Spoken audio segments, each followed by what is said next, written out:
রাজশাহী বিশ্ববিদ্যালয়ের সার্বিক পরিস্থিতি নিয়ে ডাকা সিন্ডিকেট সভা চলছে। বিশ্ববিদ্যালয়ের পোষ্য কোটা পুনর্বহাল ইস্যুতে চলা আন্দোলনে উপাচার্য সহ কয়েকজন শিক্ষকের উপর হামলার প্রতিবাদ এবং জড়িতদের শাস্তির দাবিতে একদিন পূর্ণ দিবস কর্মবিরতি কর্মসূচি পালন করছে শিক্ষক, কর্মকর্তা ও কর্মচারীরা।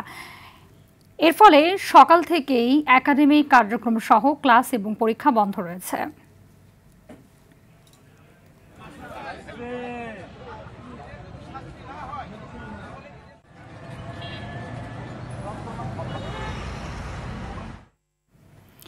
রাজশাহী বিশ্ববিদ্যালয় থেকে সরাসরি যুক্ত হচ্ছেন সহকর্মী মোস্তাফিজ রকি। জানাবেন যে সিন্ডিকেট সভা কি শেষ হয়েছে কিনা এবং এই সিদ্ধান্ত হয়েছে সভা এবং পোষ্য কোটা ইস্যুতে আন্দোলন ও রাকসু নির্বাচনের সবশেষ কি তথ্য রয়েছে আপনার কাছে? এবার সময় যত গড়াচ্ছে উদ্বেগ উৎকণ্ঠা ততটাই বাড়ছে যে আগামী 25শে সেপ্টেম্বর রাকসু নির্বাচন হবে কিনা। কারণ এই প্রশ্নটি মূলত আসলে দুপুরের পর থেকে পুরো ক্যাম্পাসে কিন্তু ঘুরপাক খাচ্ছে। যদিও 3:30টার দিকে বিকেলে উপাচার্য যে বাসভবন রয়েছে সেখানে কিন্তু এরই মধ্যে সিন্ডিকেটের যে জরুরি সভা সেখানে এরই মধ্যে শুরু হয়েছে। এখন আমরা সেই উপাচার্যের বাসভবনের বাইরেই রয়েছি এবং ভেতরে কিন্তু সিন্ডিকেটের মেম্বাররা ঠিক 3:30টার দিকে বিকেলে তারা ভেতরে উপাচার্যের বাসভবনে প্রবেশ করেছেন এবং আমরা যতটুকু আসলে জানতে পারছি যে সেইখানে ইতোমধ্যে যে সিন্ডিকেটের যে সভা সেটি কিন্তু শুরু হয়েছে।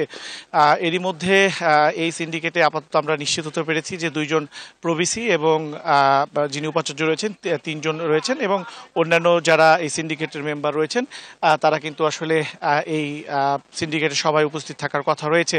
মূলত আপনি জানেন যে সকাল থেকেই শিক্ষক, কর্মকর্তা, কর্মচারীরা যে কর্মবিরতি যে পালন সেটি করে আসছেন এবং তারা কিন্তু বলেছেন যে আগামী কালকের মধ্যে যারা শিক্ষক এবং কর্মকর্তাদেরকে লাঞ্ছিত করেছেন, যে সকল শিক্ষার্থীদের বিরুদ্ধে তারা অভিযোগ তুলেছেন, তাদের যদি দৃষ্টান্তমূলক শাস্তি না হয় তাহলে তারা কিন্তু কর্মবিরতিতে যাবেন।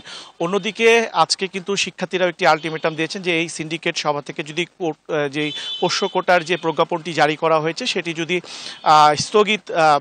সেটি যদি বাতিল না করা হয় তাহলে কিন্তু তারা কঠোরতম আন্দোলনে যাবেন এবং তারা বলছেন যে এটি বাতিল, এই পোষ্য কোটার এই বিষয়টিকে বাতিল করতে হবে। পাশাপাশি রাকসু যে নির্বাচন 25 সেপ্টেম্বর যথাসময়ে করতে হবে এবং এটি যদি কেউ বানচাল করার চেষ্টা করে অথবা এই অজুহাতে যদি বানচাল হয় এই রাকসু নির্বাচন, তারা সেটি কঠোরভাবে প্রতিহত করবে এবং যথাসময়ে তার রাকসু যে নির্বাচন সেটি তারা দাবি আদায় করে ছাড়বেন।